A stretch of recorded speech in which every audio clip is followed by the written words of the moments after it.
Your company just announced record AI investments, new tools, new automation, new efficiency, and somewhere in the same earnings call, they mentioned workforce optimization and compensation restructuring.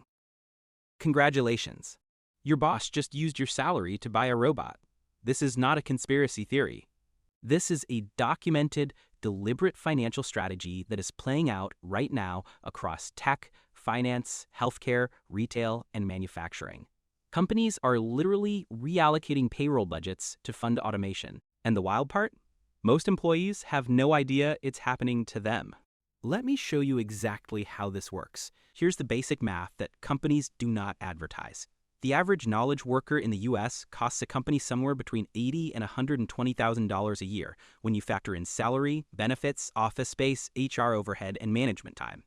A mid-tier enterprise AI subscription, something like Microsoft Copilot or Salesforce Einstein, runs about $30 per user per month. That's $360 a year. So when a company replaces one full-time employee with an AI tool that 10 other employees now use, they just freed up over $100,000. Some of that goes to shareholders. Some goes to executives, and a little bit of it funds the next round of automation. IBM is the clearest real-world example. In 2023, CEO Arvind Krishna announced they would pause hiring for roughly 7,800 roles that could be replaced by AI over the next 5 years. He said it openly. Back office functions, HR specifically. IBM didn't hide it, they just framed it as efficiency. Their stock went up. Goldman Sachs published a report the same year estimating that AI could automate the equivalent of 300 million full-time jobs globally. Their own analyst wrote that. The same bank that employs those people. Here's where it gets more personal. It's not just about layoffs. It's about what happens to the people who stay. When a company automates part of your job, they don't necessarily fire you. They just stop giving you raises, because now you're competing with software. And software doesn't ask for a cost of living adjustment. David Otter, an economist at MIT, has been studying this since 2019. His research shows that automation doesn't just eliminate jobs, it hollows out the middle. High-skill workers who can work with AI see wage growth.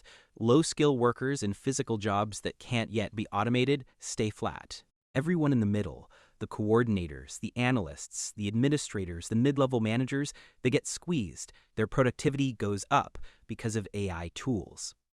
Their pay does not follow. Think about what that means in a real office. You're now doing the work of 1.5 people because Copilot drafts your emails, AI summarizes your meetings, and some automation tool handles the reporting you use to spend Fridays on. Your output is up 30%. Your salary negotiation next April, your manager pulls up a benchmark tool and tells you the market rate hasn't moved. Because everyone else is also doing more with AI now, the bar just got higher and the pay didn't. Chegg, the education technology company, is a brutal case study here. They were doing fine until ChatGPT launched. Students stopped paying for Chegg's tutoring service because they could just ask ChatGPT. Chegg's stock dropped 48% in a single day in May 2023. They laid off staff and pivoted to building their own AI product. The employees who stayed got to help build the thing that replaced their colleagues. No extra pay for that privilege. Companies have gotten very good at making this look like something other than what it is. The first trick is the pilot program. Your company announces an exciting new AI tool. Volunteers get access. Early adopters are celebrated. Productivity data is collected quietly. 6 months later, that data is used to justify a headcount reduction in the next budget cycle. You were the unpaid beta tester for your own replacement. The second trick is the title upgrade. Your role gets renamed. You're no longer a data analyst. You're an AI-augmented insights specialist. Your responsibilities expand because now you're managing the AI output too. Your pay stays the same because technically it's the same job grade. HR has a rubric for this.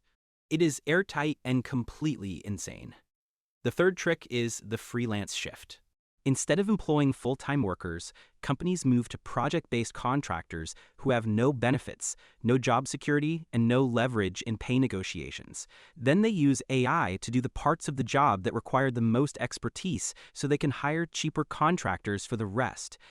Upwork published data in 2023 showing that postings for entry-level writing, coding, and design jobs dropped significantly, while postings for AI prompt engineering and AI management roles grew. The new jobs pay less than the old ones did. Amazon has been running this playbook in their warehouses for years. They don't just automate the physical work. They use algorithmic management to monitor every worker, optimize every movement, and justify every termination with data. The humans who remain are essentially filling the gaps that robots can't yet reach, and they're paid accordingly. I'm not going to tell you to learn to code. That advice is 10 years old, and the people who learn to code are now watching GitHub Copilot write their code for them. What actually matters right now is positioning, not skills, positioning. The workers who are holding their value in this economy are the ones who are visible at the decision layer. They're the people who decide what the AI does, what it optimizes for, and what counts as a good outcome. That requires judgment, context, and accountability. AI doesn't have any of those things. It just has pattern matching. So the practical move is to stop being the person who executes and start being the person who evaluates. If you're in marketing, don't just use AI to write copy. Be the person who decides what makes copy good. Document that judgment. Make it explicit. Make your company dependent on your taste, not your typing speed. The second move is compensation. Transparency. Salary negotiation has always been uncomfortable, but right now it's strategically critical.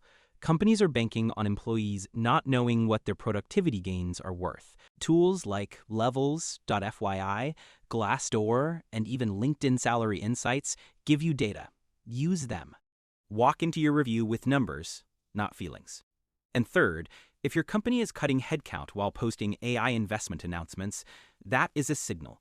Not necessarily to quit tomorrow, but to stop assuming loyalty runs both ways. Start building skills and relationships outside your current employer. The companies that are cutting to fund AI are not planning a reunion tour. Here's my actual opinion on this. The technology is not the villain.